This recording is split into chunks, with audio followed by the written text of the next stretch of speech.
యోహాను మొదటి పత్రిక 2వ అధ్యాయం 17వ వాక్యాన్ని ఈ పూట ధ్యానం నిమిత్తమై చదువుతాను, మీరు ఆలకించండి. లోకమును దాని ఆశయు గతించిపోవచ్చున్నవి గాని దేవుని చిత్తమును జరిగించువాడు నిరంతరమును నిలుచును.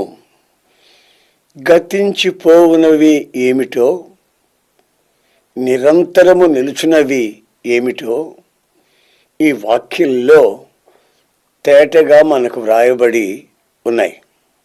లోకము దాని ఆశలు గతిస్తాయి, కానీ దేవుని చిత్తాన్ని చేస్తున్న ప్రతి ఒక్కరూ నిరంతరము నిలుస్తారు. మనము దేవునిలో నిలిచి ఉన్నట్టుకు ఆశిస్తున్నామా, లేక